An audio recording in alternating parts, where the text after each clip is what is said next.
Mari kita sama-sama buka Yesaya 43 ayat yang keempat. Ini salah satu ayat yang terkenal sekali saudara kalau bicara tentang berharga.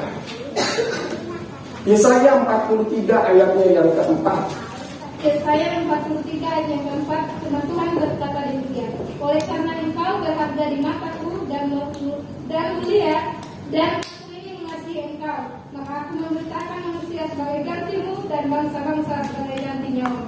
Pasal 43 ini sangat berhubungan erat dengan perikop sebelumnya. Perikop sebelumnya itu judulnya ini, kegagalan dan kebutaan Israel. Kemudian dilanjutkan dalam pasal 43, judulnya ini, Allah adalah satu-satunya penebus. Menarik sekali saudara. Kalau di pasal sebelumnya dijelaskan bahwa bangsa Israel itu gagal, bangsa Israel itu buta karena dia menyia-nyiakan kasih karunia Tuhan sebenarnya. Dia melanggar peraturan Tuhan. Dan saudara, pada saat itu Yesaya sedang bernubuat bahwa mereka akan masuk ke dalam tanah Babel. Mereka akan mengalami kesusahan di sana, mereka akan mengalami kesengsaraan, dan mereka mulai hilang harapan.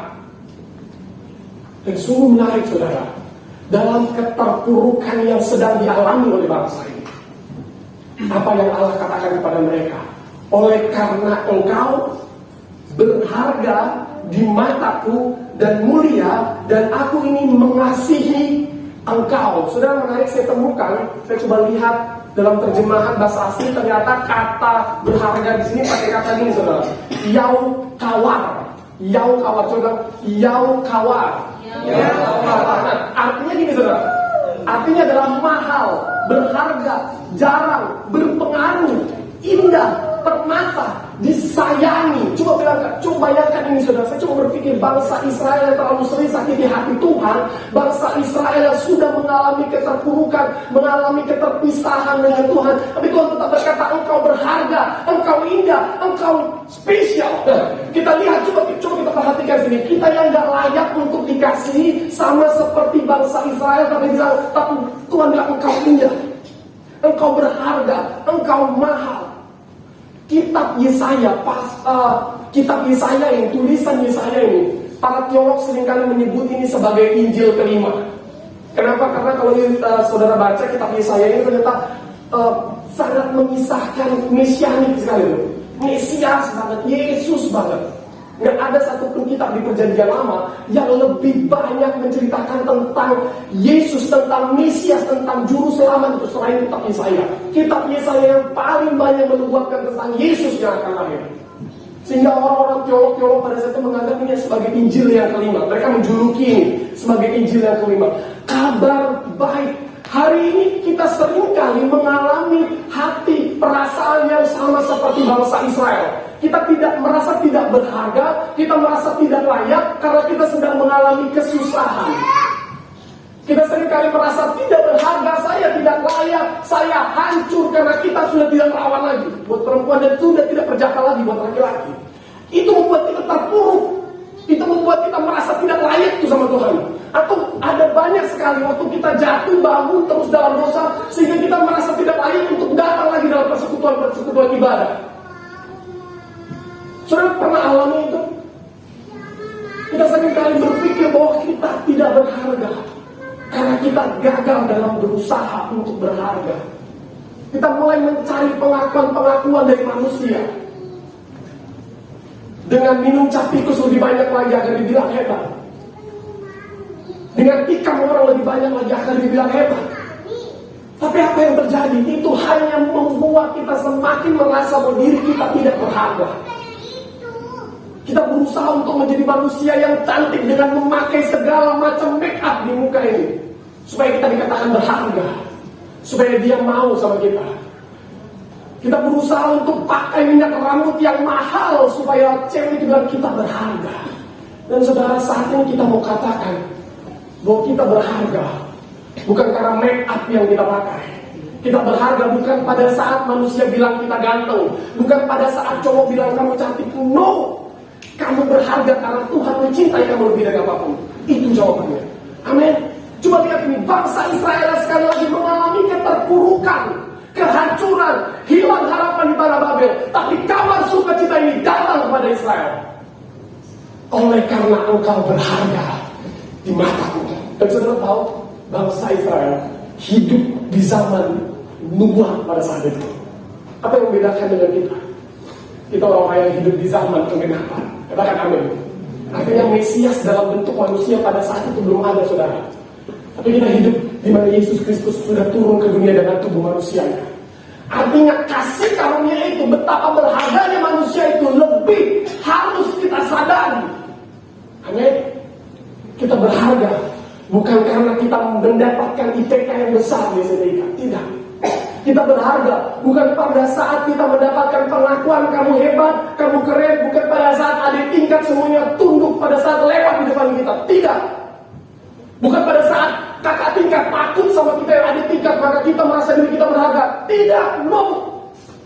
Kita berharga sekali lagi karena Tuhan sangat sayang sama kita.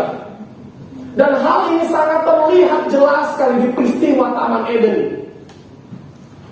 Saudara, waktu manusia jatuh dalam dosa, apa yang manusia lakukan? Mereka sembunyi, mereka lari, mereka cari cara mereka sendiri untuk selesaikan masalah yang mereka alami.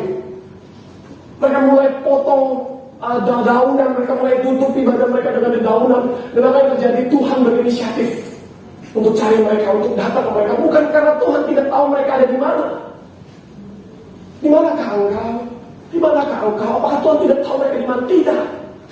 Tuhan mau pengakuan dari manusia itu. Dan yang terjadi, manusia tidak berikan itu, saudara. Tapi ternyata kalau dari sana kita lihat betapa berharganya manusia ini sangat terlihat jelas. Manusia yang jatuh dalam dosa, manusia yang meninggalkan Tuhan, tapi Tuhan yang datang cari pada orang. Tuhan yang datang cari ke mereka. Dan kemudian Tuhan mulai berjanji kepada manusia, mulai berjanji kepada perempuan, kepada Hawa yang pada saat itu lebih duluan makan buah itu, dengan berkata, keturunanmu akan memijak kepala ular ini. Ialah Yesus Kristus yang menghancurkan orang pribadi yang seringkali membuat kita berdosa, yaitu iblis. Menarik sekali. Coba saudara bayangkan ini waktu malaikat jatuh. Apa yang Tuhan buat sama malaikat? Tuhan buang. Waktu Lucifer jatuh, adakah Tuhan menebus Lucifer? Alkitab kita tidak mencatat itu, dan saya percaya Tuhan tidak lakukan itu. Tapi sungguh menarik, waktu manusia yang jatuh, Tuhan datang cari orang. Tuhan tebus. Tahu berharganya saya dan saudara. Dan seharusnya kebenaran tentang betapa berharganya kita ini tidak lagi membuat kita terus terpuruk dalam kegalauan. Katakan amin. Amin. Amin. Kalau kita sadar kita berharga, kita nggak akan terus tinggal dalam kegalauan. Kita nggak akan terus kalah dengan keadaan yang seringkali tidak adil dalam hidup ini. Nah, itu tidak akan dapat menghilangkan sukacita kita. Itu tidak akan menghilangkan shalom dalam bahasa Ibrani. Itu tidak akan menghilangkan irene dalam bahasa Ibrani. Jika kita sadar benar bahwa saya berharga. Sudah kemarin malam jujur aja saya sakit sebenarnya. Saya nggak enak badan sehingga saya memberanikan diri untuk cek ke koordinator pendidikan, kira-kira seperti itu. Mahasiswa, saya bilang saya nggak bisa turun dari sakit. Itu sungguh menarik. Saya semakin menyadari betapa berharganya saya melalui saudara kumpul. Sudah tahu dia datang bawa makanan saudara. Saya mulai merasa saya orang paling spesial di hidup kumpul. Dia bawa makanan dengan air jahe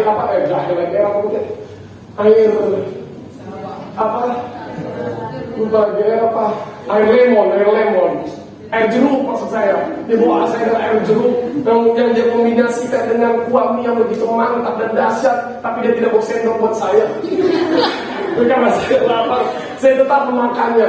Tapi ini membuat saya menjadi orang yang saya pikir saya spesial di mata umum, lebih dari wanita-wanita yang merasa diri mereka spesial di mata umum. Tapi ini yang saya mau tekankan, saudara. Ini yang saya mau tekankan. Sebaik apapun manusia kepadamu, itu tidak membuatmu berharga, karena engkau sudah berharga. Katakan amin. Jadi dasarnya ini kita harus sadar tuh. Bahkan kita baca Alkitab semakin banyak. Kalau biasanya kita baca Alkitab 1 pasal dalam 1 hari, kita baca 10 pasal. Kalau biasanya kita berdoa 1 jam dalam 1 hari, tapi kita jadi berdoa semalam 10 jam, itu tidak membuatmu berharga, karena engkau sudah berharga.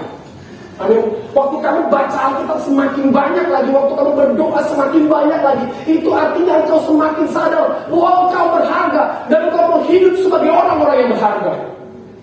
Katakan amin, saudara. Amin. Coba kasih tepuk tangan buat Yesus Kristus. Dia kasih kita, saudara. Engkau terlalu berharga. Ya, engkau terlalu berharga. Jadi jangan hidup sebagai orang yang tidak berharga, kasihan. Dengan terus terpuruk dalam kegalauan, juga begitu. Ya, ini sangat penting kita sadari, saudara. Dan saudara tahu, saudara, kesadaran bahwa hidup manusia itu berharga di mata Tuhan lah yang membuat John Newton berangkat pergi dari keterpurukan dosanya sebagai seorang penjual budak dan mulai menciptakan lagu yang kita kenal, Ajaib Benar Anugerahmu. Kebenaran kesadaran bahwa manusia ini berharga lah yang membuat Paulus kasih hidupnya sebelumnya buat Tuhan.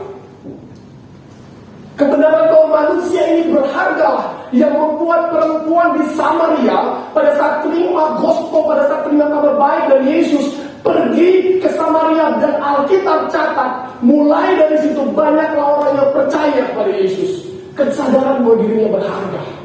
Kalau saudara sadar bahwa saudara berharga, saudara tidak akan lakukan hal-hal yang tidak berharga. Amin. Saudara tidak akan lakukan hal-hal yang murahan. Atau bahasa jujurnya kayak gini, kalau saudara sadar saudara itu berharga, saudara akan hidup sebagai manusia yang murahan. Amin. Apa-apa nangis, apa-apa bikin status singgung dia. Tidak. Engkau berharga, bahkan sangat berharga.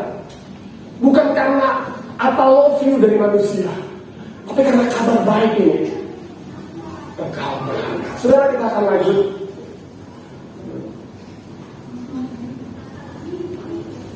Bagaimanakah orang yang hidup sebagai orang yang berharga? Itu poinnya. Itu pertanyaan terbesarnya itu sebenarnya. Bagaimana sih orang yang hidup sebagai orang yang berharga? Kita sudah sadar nih bahwa kita berharga. Lantas bagaimanakah kita harus hidup? Lantas bagaimanakah orang yang berharga itu harus hidup? Kita akan lihat ini melalui tokoh-tokoh di Alkitab. Yang pertama, saya tulis di sini, orang yang berharga, hidupnya yang pertama, ia akan memuji dan memuliakan Allah, menjadi kesukaannya. Roma 11 ayat 36, saya minta Roma membacakannya. Roma ada. Kalau nggak ada ini Jo. Siapa? Bintang. Roma 11 ayat 36. Maaf saudara, kalau waktu saya nyedot agak kedengaran jelas. Roma 11 ayat 36. Sebab segala sesuatu adalah dari Dia dan oleh Dia dan pada Dia. Bagi Dialah kemuliaan sampai selama-lamanya. Siapa yang bilang ini saudara? Yang bilang ini siapa? Bukan Bintang yang bilang, kasihan. Bintang cuma membacakan apa yang dia bilang. Siapa yang bilang ini siapa? Paulus. Saudara, saya nggak perlu lah jelasin latar belakangnya Paulus. Penjahat itu intinya. Dia menjadi penyiksa jemaat. Dia menjadi penyiksa orang percaya pada saat itu. Dia menjadi sebenarnya dia dijajah dengan tradisi-tradisi agamawi itu. Dia merasa dirinya paling benar. Dia menjadi orang yang kejam. Dia menjadi orang yang merasa bahwa dirinya lebih penting dari siapapun itu. Tapi coba lihat waktu dia bertobat apa dia bilang? Sebab segala sesuatu adalah dari siapa? Dia, bukan dari dia. Bukan dari dia Paulus, melainkan dari dia yang Paulus sembah. Dan oleh siapa? Oleh dia, oleh Tuhan, oleh Yesus. Dan kepada dia, kepada Yesus, kepada Tuhan, bagi dialah kemuliaan sampai selama-lamanya. Kemuliaan bagi Tuhan, memuji memuliakan nama Tuhan, tidak hanya pada saat ibadah chapel, kasihan. Tidak hanya pada saat ibadah malam, tidak hanya pada saat ibadah pagi, tidak hanya pada saat engkau sedang bersekutu bersama komunitas rohani, tidak. Memuji memuliakan nama Tuhan harus selama-lamanya. Tidak hanya pada hari Minggu, tidak hanya pada Natal, tetapi pada setiap saat. Kekuatan inilah yang memampukan Paulus untuk berjalan dalam proses kehidupannya dan menjadi alat kepunyaan Tuhan yang memenangkan jiwa-jiwa. Katakan amin. Amin. Apa yang dialami Paulus ini akan saudara alami, amin. Bukan apa yang dialami Saulus, tapi oleh Paulus, oleh manusia barunya Paulus yang hidup oleh Roh saya katakan. Tanpa kesadaran bahwa kemuliaan hanya bagi Tuhan sampai selama-lamanya, engkau tidak akan mampu untuk hidup, untuk berjalan dalam proses kehidupan, apalagi di tempat ini. Engkau akan merasa bahwa dirimu lebih penting dari orang lain. Engkau akan lebih merasa bahwa senior ini lebih penting daripada junior. Engkau akan berpikir bahwa tidak ada senioritas dan junioritas. Tanpa kesadaran ini, dasar ini, orang yang hidup sebagai orang berharga, memuji dan memuliakan nama Tuhan, akan menjadi kesukaannya, bukan paksanya. Jadi ceritanya kami suka berdoa malam itu. Dan dulu kami cuma berdoa sama Mbun. Dan saya bilang kayak gini ke Mbun, kita nggak boleh panggil orang untuk ikut berdoa. Dan kita nggak boleh lama-lama berdoa di sini. Tapi kita juga nggak boleh halangin orang untuk datang berdoa. Suatu saat saudara, di satu malam ada satu orang yang namanya Yunus, semua kenal ya. Dia datang ke saya sama dia. Aku boleh ikut berdoa. Oh boleh Yunus, boleh. Dia aktif, dia ikut ibadah, dia aktif. Ini sebagai kesaksian. Setiap dia doa, dia menangis. Setiap dia doa, dia menangis. Dia keluar, dia menangis. Saya bilang sama Om, kayaknya dia menangis bukan karena hadirat Tuhan. Kayaknya dia menangis karena ada satu masalah. Sampai di suatu malam, kami berdoa, dia terus hadir. Dan kedua saya kan bilang, Yunus kamu ke tengah-tengah sini dulu. Saya nggak suruh dia bersujud sebenarnya. Tapi dia tiba-tiba bersujud. Dia menangis jadi-jadinya malam itu. Saya lupa siapa aja yang hadir malam itu. Saya lupa. Dia menangis jadi-jadinya. Kami berdoa, kami satu-satu orang berdoa. Saudara, habis itu saya turun ke bawah sama Mbun jam 12 malam tuh karena kami kelaparan. Jadi kami makan. Jadi jangan bilang saya sama Mbun gay, enggak ada. Nah ini dasar yang harus ini hal yang sangat fundamental, saudara. Ya Allah, ternyata kami lihat ini anak ini kok ini habis doa ini anak ini kok keluyuran terus. Terus dia datang ke saya kalau tunggu. Pas dia datang dia bawa apa namanya jaket. Dia bawa, dia pergi lagi. Enggak. Pas kami naik malam itu, paginya tiba-tiba manusia ini tidak ada lagi. Ajaib tentang anugerah. Ini mujizat dari yang ada menjadi tidak ada. Apa pelajaran yang dapat kita sampaikan di sini? Apa pelajaran yang bisa kita dapatkan di sini? Apakah dia tidak sadar bahwa dirinya berharga? Tidak, dia sadar. Sampai sekarang kok kayak masih terus doakan dia. Dia sadar bahwa dirinya berharga. Tetapi apa? Dia belum hidup seutuhnya sebagai orang yang berharga. Saya mau tidak ada lagi orang-orang yang melakukan hal ini. Amin.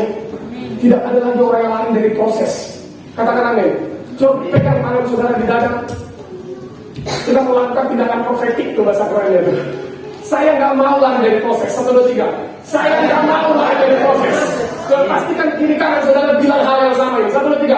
Saya nggak mau lari dari proses. Amin. Ada satu ungkapan yang terkenal dari zaman saya sekolah Alkitab, saya sudah dengar itu. Terimalah proses tanpa protes.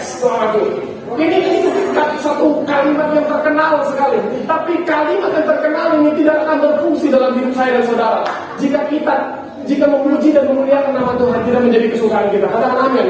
Memuji dan memuliakan nama Tuhan harus menjadi kesukaan kita. Kita datang ke Tuhan bukan pada saat kita sedang banyak masalah. Kita datang kepada Tuhan meskipun kita letih, meskipun kita lesu, karena kita sadar bahwa kita hidup bukannya kita lagi, melainkan Kristus yang hidup di dalam kita. Sebab itu kita tidak mau hidup lagi bagi diri kita selagi, melainkan hidup bagi Kristus yang memberikan hidup bagi kita. Amin. Amin. Saya menyangka dari awal-awal saya patah-patah saudara. Sekarang saudara tidak kasihan. Kita harus sadar hal ini. Amin. Waktu ada orang yang berusaha mengintimidasimu, waktu ada orang yang berusaha menjatuhkanmu dengan perkataan-perkataan, ingat hal ini, engkau berharga. Jadi hiduplah sebagai orang yang berharga. Yang kedua saya tulis ini saudara, kehendak Tuhan menjadi keputusan kita. Kalau kita sadar bahwa kita berharga, kehendak Tuhan yang menjadi keputusan kita. Bukan keputusan kita yang menjadi kehendak Tuhan. Bapa kami yang di surga, dikuduskan apa? Namamu. Datanglah kerajaanmu. Jadilah apa? Kehendakmu. Di mana? Di bumi seperti kata jadilah kehendakmu itu sangat penting sekali. Kehendak Tuhan harus menjadi keputusan kita. Roma 15 ayat 32 dikatakan seperti ini. Agar aku yang dengan sukacita dapat kepadamu oleh kehendak Allah beroleh kesengsaraan bersama-sama dengan kamu. Ini siapa yang ngomong? Paulus. Paulus bilang ini, aku datang ke kamu tuh karena kehendak Tuhan. Aku mau alami kesengsaraan dengan kamu. Apakah ada keuntungan finansial yang Paulus dapatkan pada saat dia datang ke Roma, pada saat dia melayani jemaat di Roma? Tidak. Kesusahan yang dalam hidup Paulus. Paulus mati di mana, saudara? Akhir hidupnya Paulus mati di mana? Di mana? Di Roma. Ini tempat dia tulis. Roma 15 ayat 32. Dia mati di tempat itu. Kenapa dia mau pergi ke sana? Karena dia sadar bahwa kehendak Tuhan lah yang menjadi keputusannya. Pastikan setiap keputusan yang engkau ambil saat ini sesuai dengan kehendak Tuhan. Pastikan keputusan yang engkau ambil saat ini bukan semata-mata hanya untuk menyenangkan orang Tuhan. Orang tua bukan semata-mata hanya untuk membuatmu menjadi orang yang keren so pergi ke Jakarta. Jangan. Kita harus sadar hal ini. Keputusannya Tuhan harus menjadi kehendaknya kita. Kehendaknya Tuhan harus menjadi keputusannya kita. Artinya kita nggak akan ambil keputusan tanpa konfirmasi dari Tuhan. Saya percaya apa yang kita doakan, kita akan tahu itu sesuai dengan kehendak Tuhan atau enggak. Melalui damai sejahtera. Kita nggak akan merasa damai sejahtera waktu kita ambil keputusan yang tidak sesuai dengan kehendak Tuhan. Saya berani katakan itu. Dan Paulus, akhir hidupnya, dia mati di Roma. Dia mati di tanah di mana ia kirimkan suratnya ini. Atas kehendak Tuhanlah aku datang ke tempat ini. Aku mau mengalami kesengsaraan bersama dengan engkau. Sama-sama dia. Yang pertama, memuji dan memuliakan nama Tuhan harus menjadi kesukaan kita. Yang kedua, kehendak Tuhan harus menjadi keputusan kita dalam hidup ini. Yang ketiga, tidak hidup dalam jajahan masa lalu. Nah, ini menarik ini, saudara. Berapa banyak yang masih hidup dalam jajahan masa lalu? Nah, masa lalu itu menjajah nggak sih? Nah, ada yang mau bilang masa lalu itu tidak menjajah? Orang yang bilang bahwa masa lalu itu tidak menjajah dirinya adalah orang yang sudah dimerdekakan dari masa lalu. Nah, kalau nggak ada yang angkat tangan, ternyata belum ada yang dimerdekakan dari masa lalu. Siapa yang masih ingat mantan di sini? Saya masih ingat kampung di sini. Saya masih ingat dosa-dosa yang belum pernah saya lakukan. Siapa di sini yang masih pernah berkata, oh kalau kita yang mulut kita sebagai dia? Nah, siapa yang pernah bilang kayak gitu, saudara? Masa lalu itu menjajah. Kita ingat akan dosa-dosa kita dan kita tertarik untuk melakukannya. Waktu masuk ke kamar mandi, buat cowok-cowok, teringat lagi untuk melakukan dosa itu. Waktu mau tidur, ini yang cewek-cewek senyum-senyum, saya curiga ini. Jangan dia kasih stimulus ke cowok-cowok.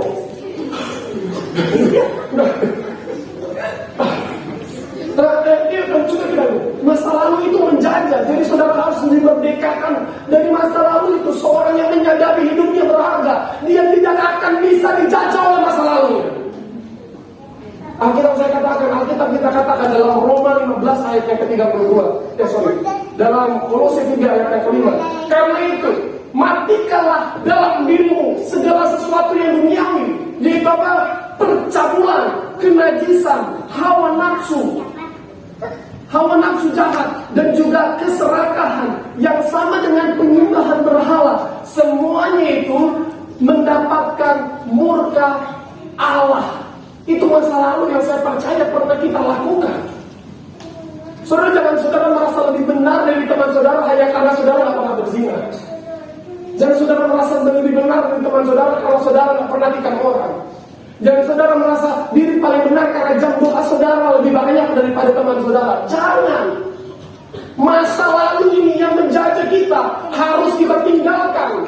Apa yang Paulus katakan? Aku meninggalkan apa ini? Belakangku dengan apa? Berlari-lari. Dia berlari-lari dan tidak tinggal tapi maju ke depan. Ini bukan berjalan ke depan, ke belakang. Sebab metanoia itu bercerita perubahan hidup, perbalikan Allah. Ini nggak boleh berjalan. Jadi apa yang dia lakukan? Lari ke Sion. Lari. Engkau tidak akan pernah bisa mengandalkan dirimu sendiri untuk merdeka dari jajahan masa lalu. Galatia 2 ayat 20 dikatakan seperti ini. Namun aku hidup. Ini sudah saya sempat ucapkan tadi. Namun aku hidup, tetapi bukan lagi aku sendiri yang hidup, melainkan Kristus yang hidup di dalam aku. Dan hidupku yang kuhidupi sekarang di dalam daging adalah hidup oleh iman dalam anak Allah yang telah mengasihi aku dan menyerahkan dirinya untuk aku. Paulus berkata, hidupku bukannya aku lagi, melainkan Kristus yang tinggal di dalam aku. Jadi kayak gini, jangan andalkan dirimu sendiri untuk merdeka dari masa lalu dan membuatmu menjadi orang yang tidak hidup sebagai orang-orang yang berharga. Karena Kristus tinggal di dalammu. Artinya waktu kamu gak mampu bilang, Kristus mampukan aku untuk merdeka dari masa lalu, untuk melupakan dia yang menyakitiku.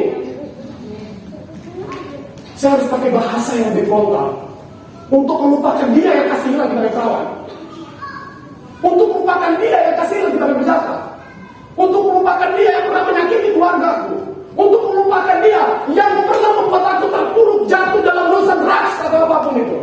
Kristus yang dapat memampukanmu. Katakan amin. Kamu tidak akan pernah mampu, kita tidak akan pernah mampu untuk merdeka dari masa lalu kalau kita berpikir bahwa kekuatan kita bisa membuat kita merdeka dari masa lalu. Tidak, bahkan keselamatan saja manusia tidak turut ambil bagian di situ. Roh Kuduslah. Waktu Petrus berkata, engkau adalah Mesias, engkau adalah yang murati, engkau adalah Yesus Kristus. Apa yang Yesus katakan? Berbahagialah Petrus. Sebab apa? Roh Kudus yang mengatakan hal itu. Katanya gini, kalau keselamatan saja bukan karena hasil usaha manusia, apalagi merdeka dari masa lalu. Nah, andalkan Kristus, sang pahlawan yang sejati. Amin. Sudah mengatakan Yesus pahlawanku. 1, 2, 3. Yesus pahlawanku. Jadi jangan lagi mau dijajah sama masa lalu ya. Amin. Ada nggak yang setelah keluar dari ruangan ini mau hidup dalam jajahan masa lalu lagi? Saudara, semua mau dimerdekakan dari masa lalu kan? Amin. Jadi coba mulai kendalikan dirimu. Waktu ada perkataan-perkataan yang berusaha memaki seseorang, waktu ada perkataan-perkataan kasar yang berusaha keluar dari mulutmu, waktu ada tindakan-tindakan fisik yang berusaha kau lakukan pada saat ada orang yang menyakitimu, katakan seperti ini: Yesus mampukan aku, Kristus mampukan aku. Sebab hidupmu yang saat ini, hidup saya dan saudara yang saat ini, bukan hidupnya kita lagi, melainkan Kristus yang hidup di dalam kita. Amin. Jadi jangan ghostingin dia, jangan ghostingin Yesus. Amin. Ada yang pernah ghosting Yesus di sini dan ngabain dia? Jangan lagi ya. Saya juga pernah kayak gitu. Saya sering kali nggak anggap dia waktu saya ambil keputusan tanpa berdoa dulu. Sebenarnya kita lagi abain Yesus tuh. Kita sedang tinggalin Yesus. Kita sedang diamin Yesus. Waktu kita istilahnya nggak ghosting lagi dia. Waktu kita ghosting Yesus, apakah Yesus dirugikan? Apakah Tuhan dirugikan? Waktu tinggalkan Tuhan, apakah Tuhan dirugikan? Tidak, orang yang rugi. Apa bahasa Bataknya? Saya juga ada tanah Batak. Saya juga ada darah Batak. Mamaku si Romi, tapi saya nggak bisa. Bahasa Bataknya apa? Bahasa Bataknya indigo. Bahasa Bataknya indigo. Apa kita bahasa apa? Kita ya. Kita ya. Bahasa Bataknya kita apa? Kita harus bah. Jadi kita orang, kita semuanya tidak akan merdeka kalau kita tidak hidup bagi Yesus Kristus yang memberikan hidup itu bagi kita. Saudara, kita akan lanjut dalam poin yang keempat, Filipi 1 ayat 21. Ada yang membacakan buat kita semua? Filipi 1 ayat 21. Filipi 1 ayat 21. Coba yang membacakan angkat tangan aja dulu meskipun akhirnya belum dapat. Nah itu. Oke. Aduh, saya akan menutup kedengeran. Filipi pasal 1 ayat yang ke-21. Karena bagiku hidup adalah Kristus dan mati adalah keuntungan. Ini tadi sudah sempat saya katakan. Tapi hidupku, karena hidupku bukanlah Kristus dan mati adalah keuntungan. Ada nggak di antara kita yang taruh ayat ini di bio Instagram atau di bio Facebook? Ada nggak? Nggak ada ya. Jangan-jangan yang kalian taruh di bio kalian nama seseorang lagi. Coba kayak taruh ayat gitu kan supaya punya penuhan sedikit gitu. Udah, saya bercanda. Tapi gini, ini ayat yang sangat terkenal sekali. Ayat yang sangat terkenal sekali. Ya, jadi waktu kita taruh ayat di Alkitab sebanyak apapun itu di antara kita, hanya supaya kita terlihat rohani sebenarnya salah. Jadi apa yang saya katakan tadi salah. Bagusnya juga saya. Ya kan? Saya bercanda aja. Tapi kayak gini, banyak sekali orang-orang yang masa lalunya rusak, masa lalunya hancur pakai ayat ini. Tapi ini yang saya mau katakan sama saudara. Salah satu tanda, salah satu indikasi orang yang sadar bahwa hidupnya berharga, dia akan hidup bagi Kristus yang menganggap dia berharga. Amin. Jadi poin yang keempat, hidup untuk Tuhan. Bagaimana orang yang hidup untuk Tuhan? Belajarlah dari orang yang keluarin statement ini, orang yang keluarkan ayat ini, orang yang keluarkan tulisan ini. Paulus, dia tinggalkan itu semua, dia tinggalkan semua hal-hal yang duniawi, dan dia mulai datang kepada Yesus. Waktu dia dipukul, waktu dia mengalami kapal, waktu dia dianiaya, waktu dia dicambuk, waktu dia dipenjara, dia tidak lakukan pembalasan. Bahkan apa yang dia lakukan? Karena dia hidup bagi Kristus. Suatu saat Paulus ada dalam penjara dengan rekannya, dan menarik sekali, waktu mereka ada dalam penjara bukan karena kesalahan mereka. Yang mereka lakukan adalah mereka mulai worship, mereka mulai naikkan apa? Pujian, penyembahan, mulai naikkan lagu-lagu. Kalau saya tidak salah teman Paulus ini Silas ya, waktu dia di penjara. Dan saudara, menarik sekali, tiba-tiba terjadi gempa bumi. Kalau pernah baca kisah ini, tiba-tiba terjadi apa? Gempa bumi. Dan gempa bumi itu menyebabkan belenggu yang ada di tangan mereka, belenggu yang ada di kaki mereka hancur, dilepaskan. Menurut saya itu gempa bumi yang tidak normal. Gempa bumi macam apa yang dapat menghancurkan belenggu di tangan? Gempa bumi biasanya cuma roboh satu sama lain. Tapi ini yang menarik, saudara. Penjara itu bergoyang, bumi bergoyang, bumi bergoncang. Kalau orang sekarang penyembahan badan yang bergoyang, tidak salah, tidak salah. Tapi ingat ini, bahwa dalam pujian penyembahan itu adalah sesuatu yang menghasilkan kekuatan untuk membuat kita dibebaskan dari segala keterikatan, dipenjarakan dalam dunia ini. Dan sungguh menarik sekali, Paulus dan Silas waktu dia dibebaskan itu, apakah dia lari dari penjara? Tidak. Nama Tuhan dipermuliakan. Karena Paulus sadar bahwa hidupnya bukan hidup dia lagi, melainkan Kristus yang hidup di dalam dia. Itu yang memampukan dia untuk tetap ada dalam panggilan Tuhan, meskipun banyak godaan dari setan untuk membuat dia keluar dari panggilan Tuhan itu sendiri. Poin yang terakhir, atau biasa pokoknya menyebut ini sebagai poin mujizat, karena apa? Ada banyak orang yang terlelap dibangunkan waktu dengar poin yang terakhir. Tapi saya melihat dari sini, saya memantau dari sini, tidak ada yang terlelap. Saya bersyukur, saya berharap kita tidak terlelap, bukan karena kita sedang lapar jadi nggak terlelap, tapi karena kita semua antusias mendengar firman Tuhan ini. Katakan amin. Nah, poin yang kelima, poin yang terakhir, orang yang hidup sebagai orang yang berharga adalah orang yang fokus hidupnya bukan lagi mencari berkat, melainkan menjadi berkat. Saya bilang ini, saya nggak mau fokus lagi dalam mencari berkat, melainkan menjadi berkat. 1, 2, 3.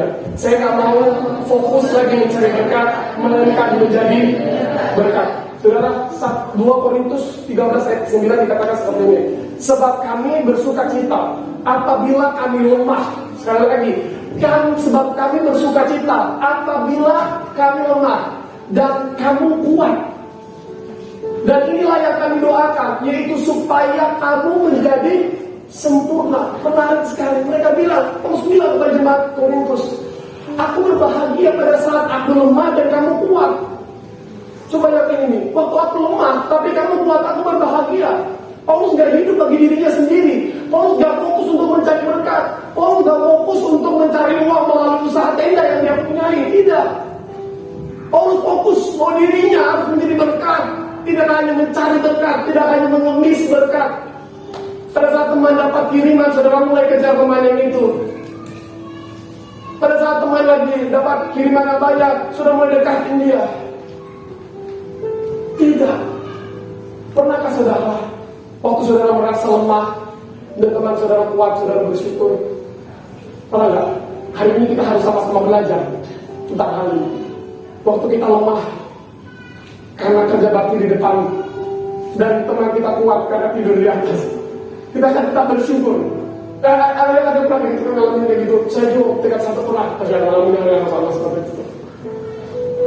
Kita mulai ini pada saat teman kita pelayanan di mimbar dan kita pelayanan di dapur, mulai menjelek-jelekan temannya di mimbar karena kita lemah di dapur dan dia kuat di depan. Coba Paulus, dia tidak lakukan itu. Dia tidak fokus cari pujian dari manusia, karena pujian itu tidak berharga bagi dia. Makanya di semua surat yang Paulus tulis, dia selalu bilang segala kemuliaan hanya bagi Tuhan. Bahasanya Martin Luther, soli Deo gloria.